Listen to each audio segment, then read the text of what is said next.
All right. So what's up, everybody out there? This is KillJoy, and you are back on the show. I'm here with Jake. Hey, it's Jake, and this is the Digital Wild West.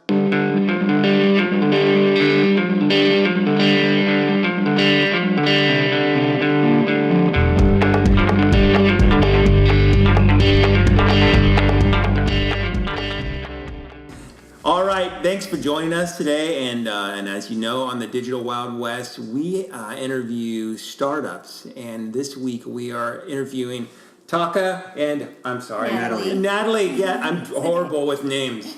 And they're planting a church here in Tustin, and which is very much like a startup. Yeah. And we're going to go through like how you set that up and how you grow that. Like what are methods that you're using, and we just want to hear about your story and what you guys did.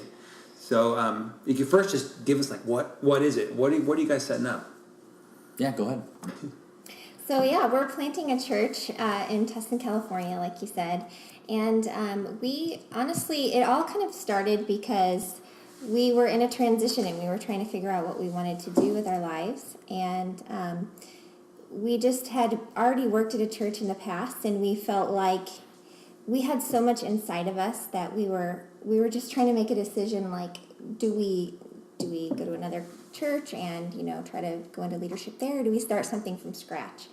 And it kind of all just started from a prayer walk, and it was kind of crazy. He had a time where he went on a prayer walk and felt like in that moment it was really kind of a download to where God said, hey, I want you to start a church, and I want you to I want you to call it Voice Church. Yeah. And I want you to teach people how to hear my voice for themselves, because I want to speak with them. I want to speak through them, and I want to speak through the church. And so we just kind of started a journey from there, and that's where it went. To start off, I kind of said no. I was like, crazy people do this. I don't really want to. So was that here locally? Was that a local church in Tustin or Irvine? In Santa Ana. In Santa Ana, okay. Yeah. And how long have you guys been there? A couple years. A couple of years. And so were you pretty well, how involved were you in that church? Yeah, pretty involved. So I served as the executive pastor, reported to the board. The executive team led them, worked with them, and then resigned kind of with no plan. So really felt called along two lines, and this is what I told the board, is I felt called to be a senior pastor, and I feel like my wife is supposed to co-lead with me, and so we're supposed to launch out. And so the board graciously gave us a great severance, gave us a runway for us to start our next thing. And so the question was, are we going to be a senior leader somewhere else in the nation? And actually the day I resigned, phone calls started coming in of job offers around the nation. And did we feel called to be the position alone, or did we feel called to a certain area? And we knew Orange County was home. Mm-hmm. Yeah. And this was always what we wanted, where we wanted to live, and just resonated with the people. Mm-hmm. So that's why we decided to plant here. Nice. Mm-hmm. So more about a Voice Church. I was reading through the website and kind of, getting amped up for its opening soon. Mm-hmm. So you guys are launching when? On September 16th. Okay, and right here in Tustin. Yeah. And it's a multi-ethnic church that delivers hope. Can you break that down for us? Yeah, I think churches, and I've been in church leadership since like 1996, technically. And I think what you tend to see is you'll see a multi-generational church. So grandparents, parents, kids coming together in one church. But those churches tend to be homogeneous. So it's the big Korean church or Chinese church or Hispanic church or the Anglo church. Even if they're in a diverse area, everyone kind of culminates together. So, or you have a very multi-ethnic church, but they're one generation. They're all upper 20-year-olds, right? And we're trying to see if we could create a church that was multi-ethnic and multi-generational. And Tustin seemed to be the right fit. You see the stats there. It's 80% Gen X or younger, so it's a young city. The largest demographics millennials. And it's about one-third Hispanic, Asian, and Caucasian. And so it needs to have a young, thriving, multi-ethnic church to really reach that city. Where do you, like in the range of really conservative to very charismatic, like what is your background and what are you used to? Like, what is involved in this church, right? Like, there's a lot of different ways faith is expressed out there. Yeah. So where do you guys, where? Tell me. Yeah. So I think there's two main buckets. There's like the theological and the methodological. I mean, to kind of use church leadership terms. Yeah. Theological is just what do you believe when you think about God, right? So I think theologically we would align with 99% of the churches. We all read the same Bible. We all have very similar doctrine. It's the methodological, how we actually express that makes it different. So as far as you said charismatic, we believe God still moves. We believe God still speaks. We believe in healing.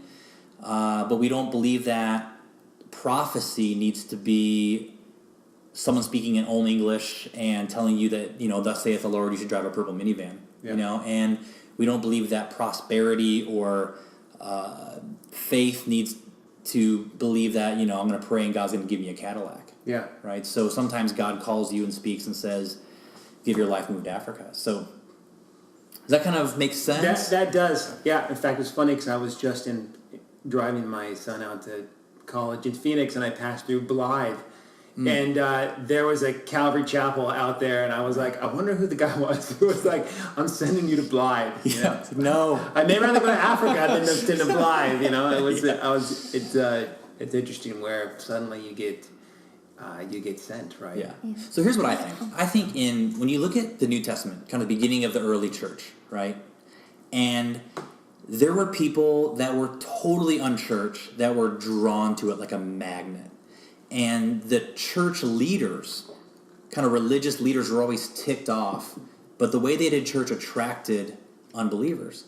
And I think churches today confuse unbelievers and attract believers. And so one of our metrics, one of our goals actually, is that 1/3 of every Sunday would be people that are very much unchurched, de-churched, have a lot of questions. Like one of our core values is you belong before you believe. So you don't have to believe like us to belong. We don't have to agree theologically for you just to be a part and wrestle and engage and ask questions and disagree and all that.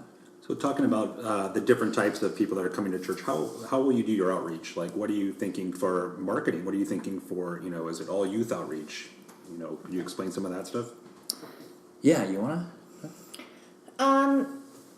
Yeah, so our marketing strategy, gosh, I don't know that I don't know exactly all of the specifics as far as like how we're targeting the demographics.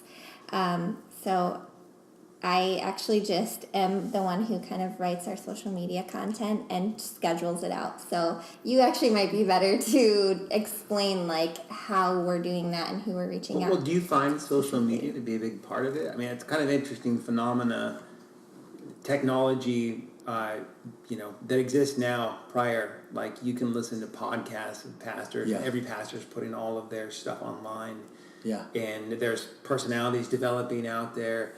And it's really a new phenomena. Like, how will you put all your stuff online? Like, how do you, that outreach, right? Can you go online and just search your area for people and demographics that you're looking for? Well, I don't even look at it as future thinking at all. I think it's just current thinking. Like, okay, you mean take a look at this. So the reason why Jesus would preach near water, whether it be on the Sea of the Galilee, the shore, or he would baptize in the Jordan River, it wasn't because water is symbolic of something. I mean, it is, but it was way more practical than that. It was just that's where everybody was. That's where people would work, play, congregate, hang out. That's where they would be washing their clothes, playing. That was their water park. That was like everything. So the reason why they did baptisms there is because when you got baptized there, all your friends and neighbors were going to be there. It was a public profession. So, okay. Today, baptisms are private things that we invite just our closest family to. It's not what it was intended to be. So the modern day equivalency may be the coffee shop, but I think more than that is your social media presence. Mm-hmm. So for us to be at the river, at the seashore in today's society is Instagram, is Facebook. Mm-hmm. It's mandatory because that's where people are congregating. Mm-hmm. That's their water holes today. Yeah. Does that make sense? That's a great insight. That's awesome. It makes sense. The relationship side is strong when it comes to something like faith, right? but some of the relationship stuff is lost online. Yeah. Which is also kind of hard, right? Like there's a certain level of intimacy that's not broadcast there. So I don't know if there's challenges I see in the medium, right? And what you sort of present and. Yeah. Yeah. So there's two ways. I guess, I probably should have said this the first time, but maybe the way you asked the question, I didn't process it like the way you meant me to think of it. So actually, there's a couple of ways that we've been trying to reach out to people in our community on a more personal level. When we first started, we felt like one of the most effective ways we could reach people was just to be loving and kind, actually. And so we came up with this really crazy idea one day, and we're like, how can we just share God's love in our community? And we were out at the beach one day, we just saw this guy holding up this giant, bubble maker. And he was blowing these bubbles, and it was just going all down the beach. And you just couldn't imagine, the joy on all of these kids' faces. And just all these people, didn't have to know him, didn't matter who they were just so excited. He was just bringing joy to everyone there. And so I kind of woke up one day and I was like, what if we did that? What if we just spread some joy, just had a joy bomb out in our community and just let people know that God loves them in a totally tangible way that anybody can join in on. So did you go buy a bubble maker? Or? So one of our hopes, we did actually do some different things. Bubbles were included, but we didn't go get a bubble maker.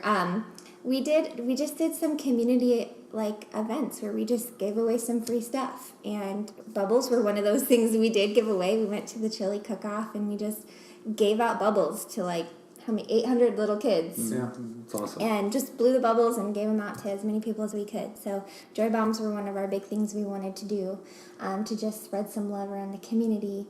Some other things that we did, we went and I'm really passionate about teen parents, and so I wanted to make sure that the teen parents in our community were just feeling like they were loved and that we cared and there were no strings attached. So And Tustin has the highest single parent rate in Orange County. exactly, right? yeah. And so How do you sort of find that though? What is? So I'm part of an organization that is called Young Lives, and they basically just try to teach teen parents how they can live and how to be great parents. And then they have a party once a month where you provide them with supplies, you give them a little bit of message of encouragement, and they also have mentors throughout the month. The part that I play in that organization is I go and teach parenting classes once a month to local high schools, to those teen parents, and then I'll give them rides.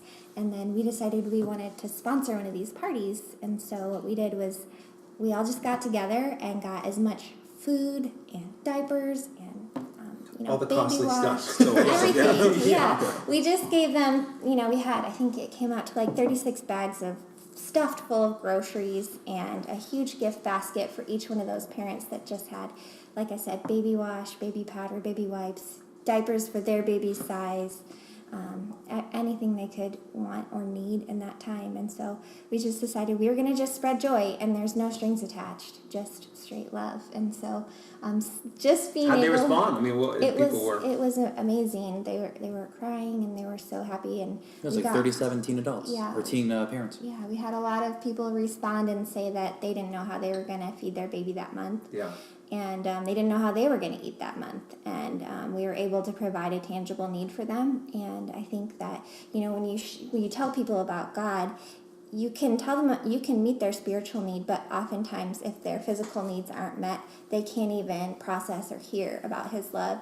And so I think it's so important that you include both in the way that you love people and the way you show them about God. So, and then we work with Operation Warm Wishes, which focuses on homeless youth, which I didn't realize this, but 80% of the homeless in Tustin are younger than 18. 80%.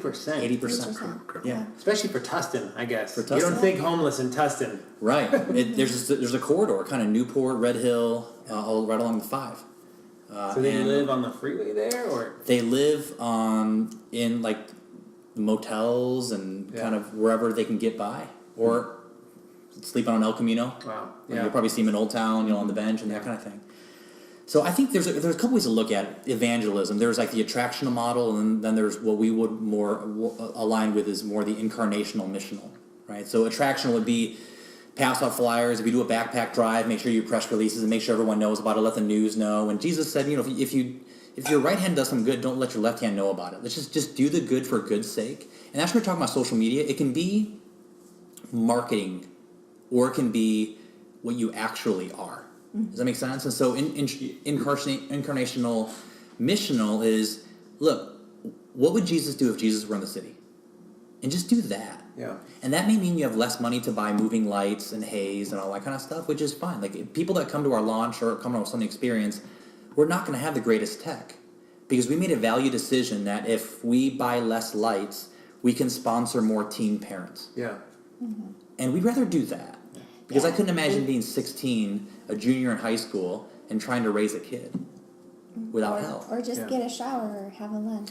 Yeah. A haircut, Yeah. right? Like Yeah. these small things, Yeah, right? and that was another thing that we did actually. Speaking of that, we had the next month we were able to give haircuts to that group of kids too. It's so transforming, right? You just clean Yeah. somebody up. And Yep. So let me ask you this. So you were also very, very involved. You started a group at your previous place for the women, correct? Yeah. And you ran that. So can you walk us through more along the lines of like when, first of all, so was it your idea, Taka, to start your own church, or you just felt called to step away? And then going back to Natalie, is, what was that feeling like? What was that emotion that you're like, not only is he resigning, but you're going to be resigning, starting from scratch. She can't stay if I leave, yeah.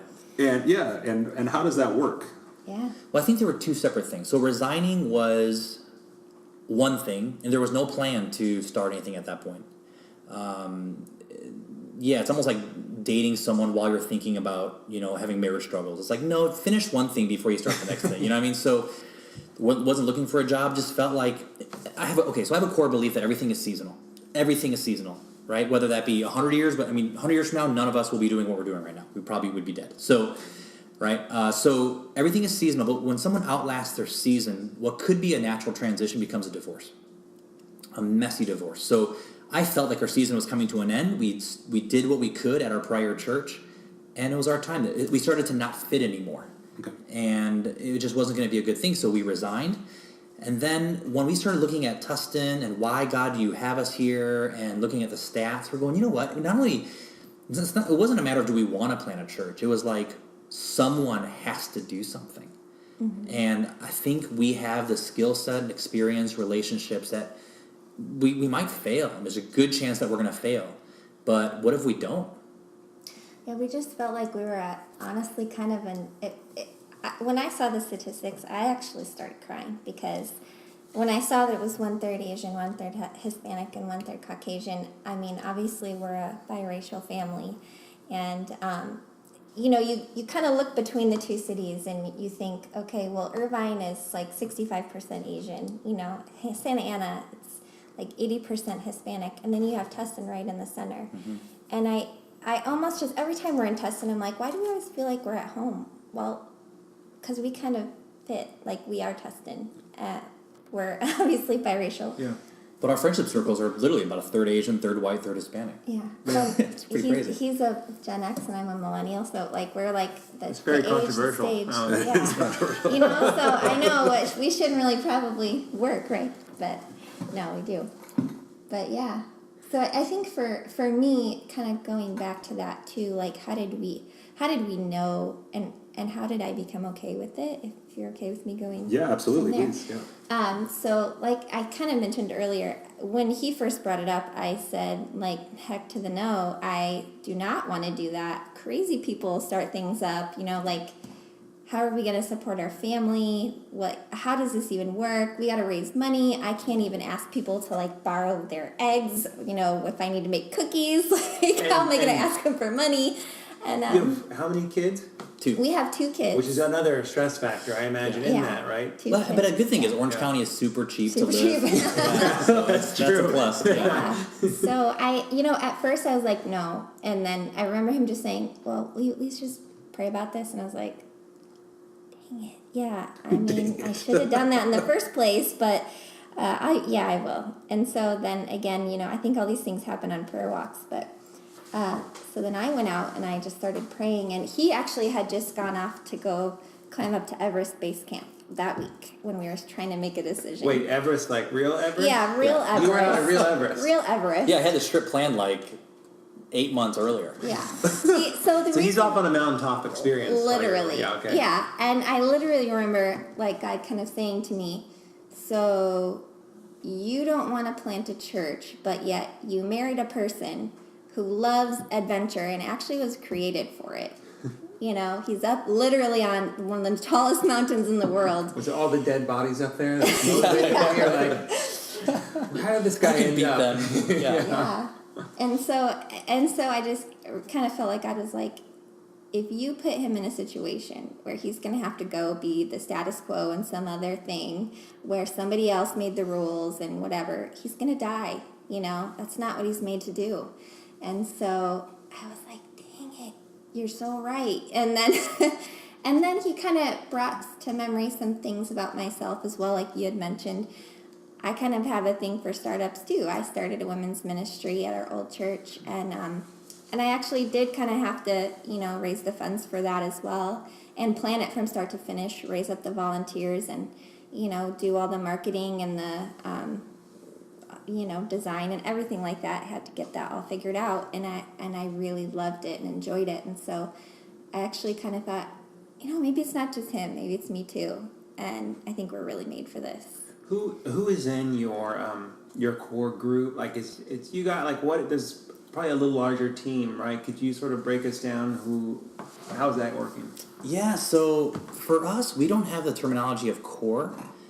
We have a large leadership team it's on the website, and it was important to us that our leadership team was representative of the people we wanted to reach. So there's individuals that are in their 50s and individuals that are in their like barely 20. There's people of all ethnicities, obviously both male and female. I think we actually might have more female leaders than we have male leaders. But it's important to us that it represents, you know, who we're trying to reach. But they're people around here, you know, people that used to go to church, don't go to church, but they do now, obviously. They're doctors, developers, web designers, CrossFit coaches, CFOs. I mean, everything in basic between. Orange County people. Yeah. it's literally anybody.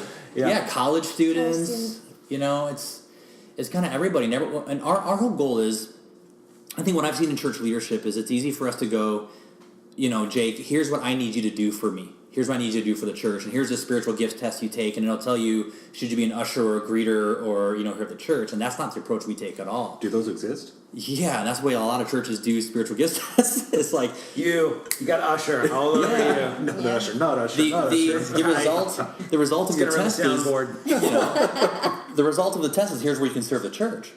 And for us, the result of the test may be you need to start a little league team in the community, and it counts.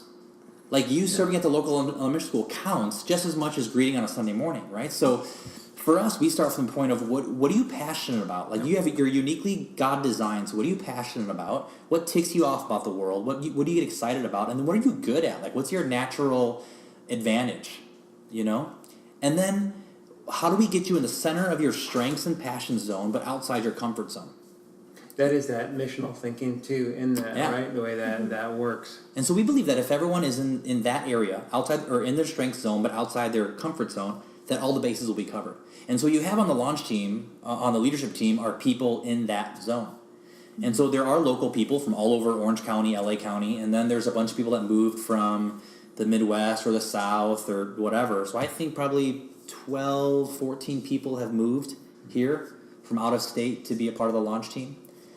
And How did you raise funds for this? And you know, like, did you do a GoFundMe? bake sales. You know, Bake I sales. think you have a list here. Lot of brownies. You can plug it if you want. Yeah, Also, so we had kind of just sat down one day and we're like, all right, what do we need to do? We need to get on the phone with as many people as possible and just share our vision.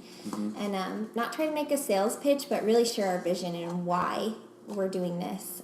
I know we didn't mention this before, but Tustin is only 8% churched, and that is enough why for me.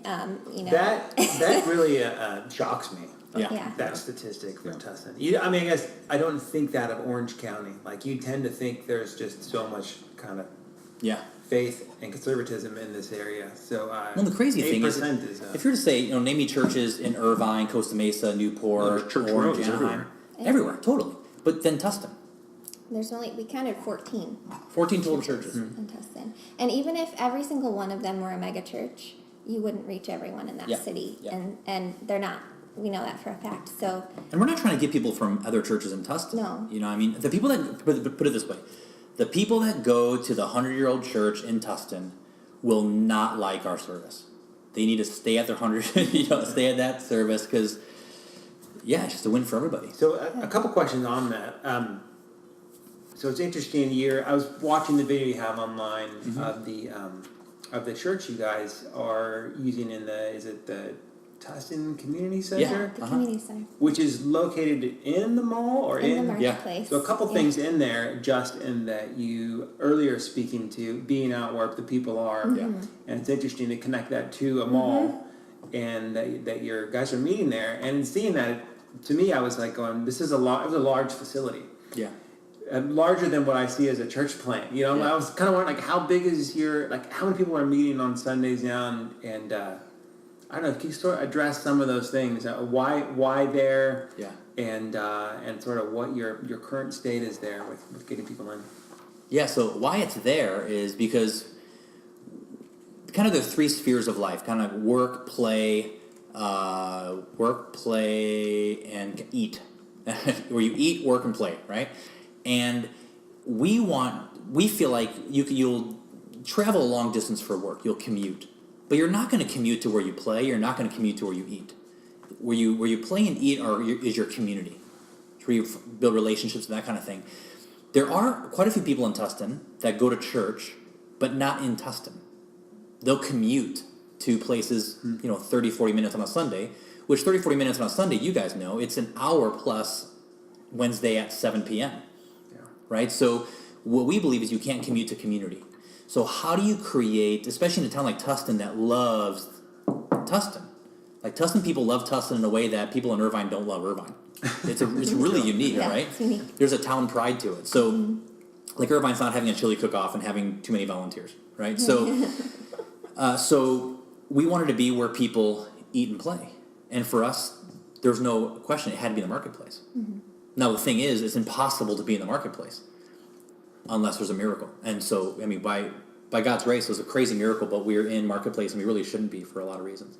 And the facility looked amazing. I mean, it It's was amazing. fantastic. Yeah. Yeah. So what happened was, it's kind of a crazy story, but we looked all over Tustin, honestly. We tried every single venue that could possibly be. We looked in schools, we looked at Hotels. storefronts, hotels. We looked literally everywhere. And even we tried to do it in the Marconi car museum. We're like, I mean, where is there a large enough space where we Yeah. can throw people in a room, set up some chairs and have it. But honestly, this was our very last ditch option. I wouldn't say last ditch, it was actually our first choice, but we weren't really technically allowed to be there because the marketplace is owned by the Irvine Company, who does not rent to houses of worship. And that's one of their largest tenants. Oh, Yeah. Irvine Company's like the Gestapo. You got to run from those people. Yeah. Well, it's crazy. Shocking. Months before we checked out the community center, one of our friends, he's co-owner of CrossFit DTSA. I don't know if you know Christian. Yeah. So Christian texted me a picture of the community center. He's like, future home of Voice Church. I'm like, I wish. And it was like, we laughed it off. It's like, yeah, right. We're never going to be able to meet here. And then lo and behold, we meet there. Yeah, but it was kind of crazy how it happened because we went there and it was just really wild. We went there and went to get a tour, and the first thing that the guy who gave us the tour, his name's Carl, what he said was, "Are you guys a church? Because if you're a church, we don't rent houses of worship." Wow, that's So how did it come just through? laying it right out there. So it's a really crazy story. So long story short, he's like, "Do you want to take the tour?" We're like, "Well, we're already here. Let's just do it." And there's potential for us to rent it for a one-off event. Right. Yeah. So we're like, what? We're here. Might as well do it. So we walk through it. It's incredible. Literally the most beautiful thing we've seen in all of our trying to find a place. I mean, that's how we would have built it. It's how we would have built a church if we're going to build a church, exactly. And so, we're just like knife in the heart every room. You go and you're like, this is perfect. Oh, this is perfect. So anyway, we leave and we're just kind of discouraged and we're like, what are we going to do?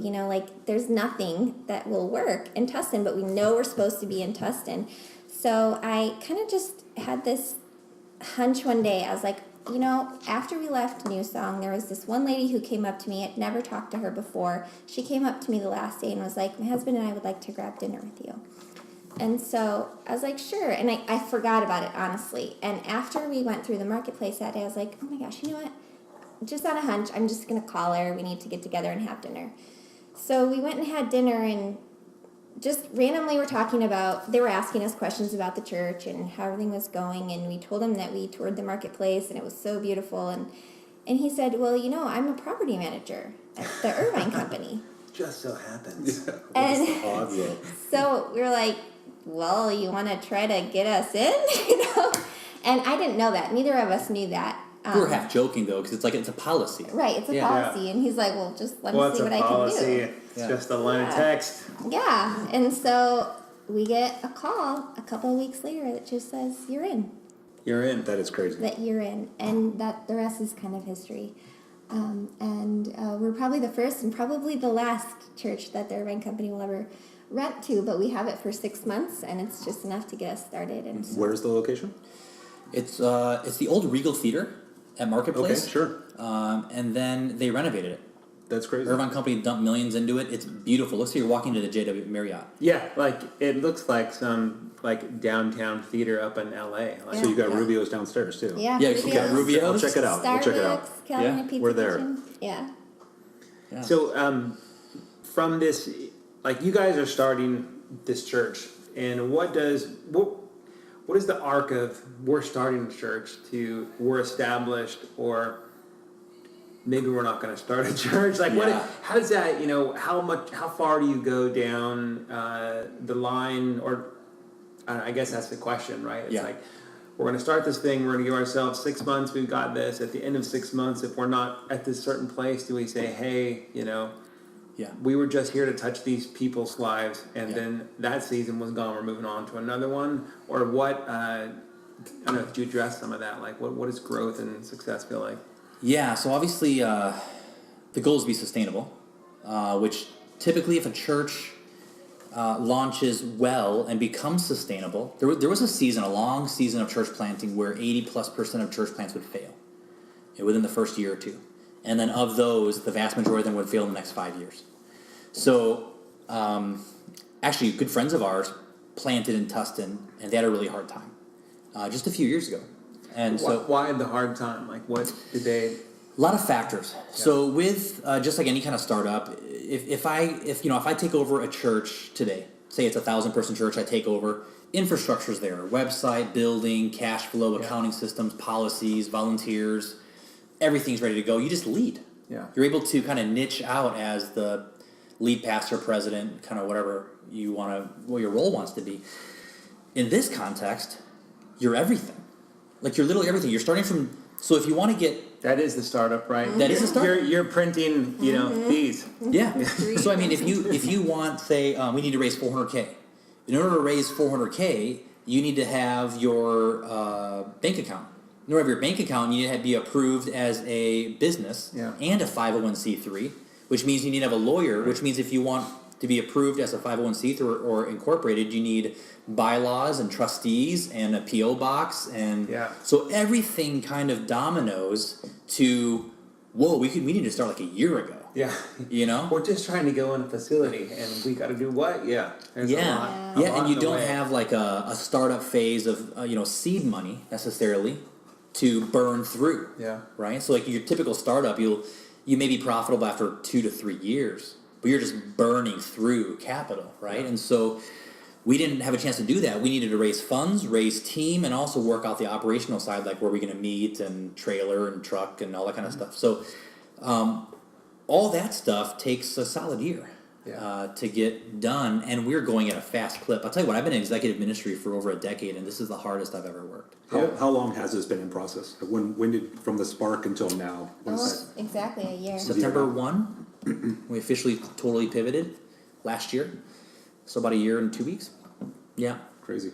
So then the arc looks like, typically in our model, which is like it's called a launch large model, of kind of a variation of that. Launch large, I like that. Launch large. And the whole reason is, especially so if we were planting somewhere in, the sticks of Montana, you could kind of start in the living room and kind of grow, and I could work at Home Depot part-time and that kind of thing.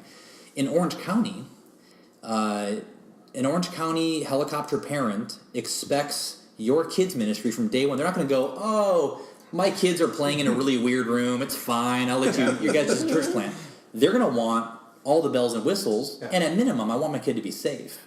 Yeah.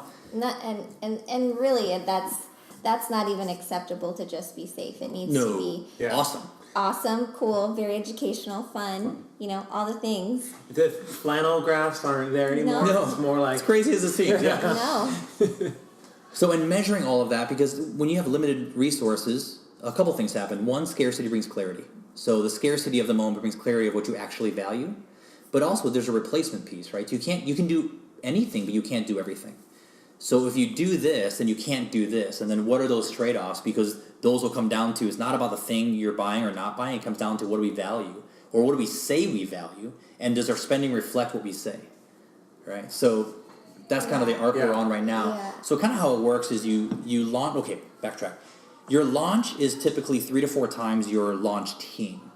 So our launch team right now is about 70 adults, 25 kids, right? So your launch Sunday is typically 3 to 4 times that number. So say we're 4 times, right? That's 280 people on launch Sunday, right? Our goal is 250 people. We'll see what happens. So 280 people launch Sunday. Typically the second week then, because the first week your mom's friends, dog walkers, uncle comes, right? Yeah. Everybody's pulling in there. Yes. For the family, I guess. Exactly. People are flying out just to come to our launch The Sunday. inauguration. And then they're not going to be there next Sunday, right? So the second week you typically drop by 40, 50%. And then over the next 8 to 10 weeks, you decline. And then about 8 to 10 weeks in, you hit rock bottom, and that's what your true number is, and then you start to build from there. Interesting. So then you backtrack because you think, how many people do we need, how many people do we need to volunteer, for finances, for critical mass, to sustain at week 10? And then you backtrack the numbers of what do you need. That's got to be difficult too, because I imagine your time is like at 100% right now, and then all of a sudden that starts, and if you're not focusing on the next week's message, everything else is gonna all your energy went to launching this thing, and now you're like, hey, I'm gone. Like somebody else needs to pick this piece up, because if I don't get something well put together by the next week, everyone's gonna be like, what happened? Yeah. You had a year to prepare that sermon. What was the next one? Or you spend so much time prepping your sermons that the worship stinks. Mm-hmm. Or you spend so much time prepping sermons and doing worship that your kids' area stinks. Or your youth, there's nothing for the youth, right? And our age, we'll go where our middle schooler wants to go. Yeah. Right? Yeah. Exactly. So a lot of church plants don't have middle school or high school ministries. That was a non-starter for us. So we're starting with middle school and high school. They're already meeting. Yeah. Right? So that's really important for us. Yeah. But then you do all that, but then you're doing nothing in the community. Yeah. Right? So that's important for us. So how do you get all those things going? You're just spinning plates. Yeah. But I think for us, he was really good at keeping us on track in the sense that I want to do all the heart stuff. I'm like the heart of the operation, like, oh, let's go reach all these people, let's do all this stuff. And he's like, no, if we want to do that, we have to build a foundation first. And so for us, the foundation building was the most important part of making sure that we're going to hit sustainability long haul. And so we spent a gigantic amount of time fundraising. Mm-hmm. And we still are fundraising. Even right now, we're still going. And is that just through giving? Yeah. So it really comes down to clarity of vision. Sure. Because people don't give to need. Like, we've never positioned, please give so that we can eat as a family. I mean, it's true, but that's not what we want to give to. Yeah. Right? Yeah. No, and we've already fundraised our salary, so we just were like, first sustain our family and then build for the vision. Yeah. So total raise is $400K, but it comes down to a compelling vision, right? And it's like, what are we actually giving to? What are you trying to accomplish? Right. So that's and we are about 380 387 is what I calculated today. Yeah. So yeah, so we're close, but yeah, I think part of that sustainability, like he said, is just we had to build the foundation first. We had to fundraise, so we had enough money to buy the things we need to have a great ministry. We also needed to build our team. So our main two focuses: build our fund and then build our team. Right. And so everything was focused on building funds and building team. So you asked kind of why do churches fail? Yeah. I think it's mainly those two things. If you don't raise enough funds, money doesn't solve problems, but money gives you time.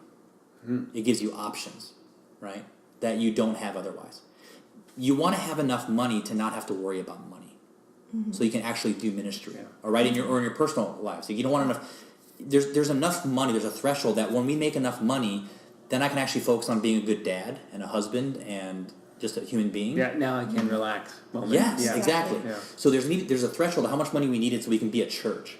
If we dip underneath that threshold, all we're going to think about is money. Yeah. And for us, that's $400K, and it's allocated out what that money goes to. The other thing was the ability to build a team. So Ephesians talks about the pastor's job is to release the congregation to do the work of the ministry. In a smaller setting, the pastors do all the ministry. And that's, not only is it wrong, I think it's unbiblical. Which then it debates whether it's sin or not. So for me, it's how do you get the person to capture on or hold on to a compelling enough vision and then lead them well enough to where they not only delegate, you don't delegate tasks, right? So I think the leader's main role is not to delegate the task. Can you do X, Y, Z and you pass out job assignments? Give the inspiration. Yeah. They need to you need to transfer emotion. Yeah. Right? So they need to carry the burden. If it's not, the body working Yeah. and it's just the head. So what if you talk to our leadership team, they may say things like, man, we love Taka and Natalie, whatever. But if you ask them why they're doing what they're doing, it's because they're doing this for God. They're not doing this for us. They have a passion for youth or kids or design or the community or whatever, and they're living out their God design. They're not doing this for us. Yeah. And so that was a big part of it. Interesting. So I think everybody wants to know is what's the quality of the worship?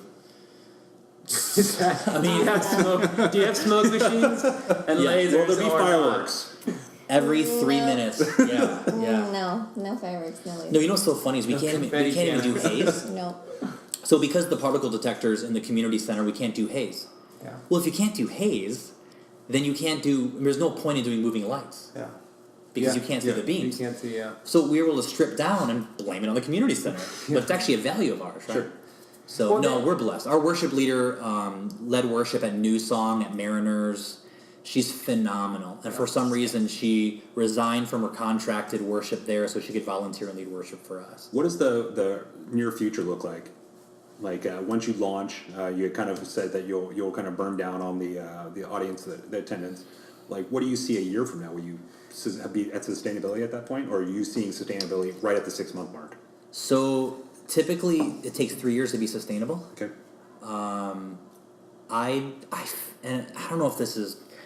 I'm not a cocky person. I'm really not. If anything, I tend to be pessimistic. But I feel like we're going to be sustainable less than a year. I really do. Every month we far exceed our projections on income, and then we don't spend a lot of money. We try to be very frugal. What I tell people is, some people ask us, am I able to see what you spend your money on, the church money on? And I'm like, why wouldn't you be able to? Not only would I show you what we spend money on, I think if you saw what we spend money on, it would make you want to give more. Because we stretch every dollar that comes in. So because of that, I think we'll be sustainable less than 6 months.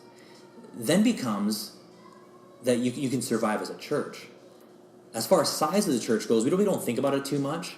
We're preparing for much larger. So our whole thing is, how do we be faithful? How do we be healthy and let God determine how big we are? Because the size of a church doesn't determine anything but size. It doesn't say you're healthy. There's great big churches or great small churches. There's cliquey big churches, cliquey small churches. So we're just going to determine what kind of church we're going to be and let God determine how big we're going to be. But there seems to be a lot of pent-up frustration and angst within Tustin of waiting for a church to be in Tustin. Yeah, maybe it'll just be a pressure release, Yeah, totally. And so, those Rubio's cooks are like, where's my? Well, they better bring the chili. Where's I mean, my that Tustin chili cook-off is a serious thing. well, they may be frustrated. I'm trying to build a relationship with the Starbucks there because I think they're going to be really frustrated with us because they've been used to like pretty chill. Oh, you guys are gonna unload on. Oh my gosh! We're about Yeah. to like bring a couple hundred people every Sunday morning. Well, I was talking to Yeah, you gotta cut some deals. Like, hey, we're funding you guys here. We're gonna hit all the local ones. I was talking to a friend of mine who's a barista at Starbucks. I'm like, but aren't they going to be excited because they're busy? He goes, no. Store managers are excited when Yeah. they're busy. Baristas hate it. Yeah.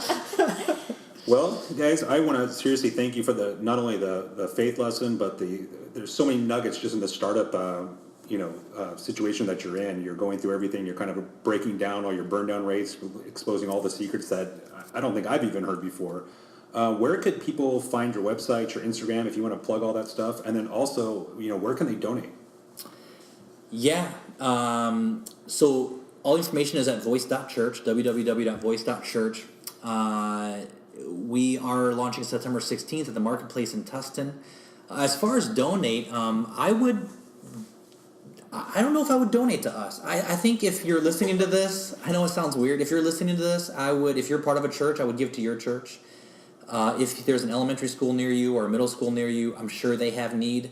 Buy a single mom lunch. Yeah, buy a single mom lunch, and then if you have leftover, then give to us. Unless you're a Christian, you really feel like you're supposed to give, we'll make the money stretch. But I think there's needs around your area, wherever that is, that you should give to first. Well, thank you very much. Taka and Natalie. Taka and you guys have Natalie. been awesome. Thank you. It's been thanks for welcoming us into your home. Thanks for letting us do it here. Of course. And, Can we come back in 6 months and talk to you again? I want to Yeah, see where you're at. This absolutely. is incredible information. Yeah, I may have my resume polished up, and Let's hope not. Let's hope that's got dust on it. You're like, what the heck is this?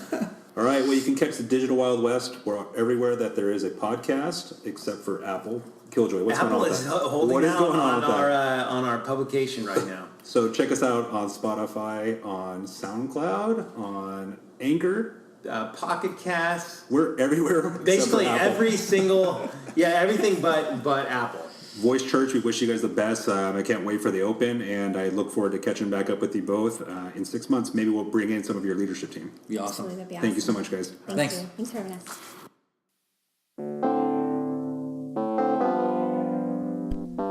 This episode of The Digital Wild West was produced by Jake Taylor and Brian Johnson. Music by Culla.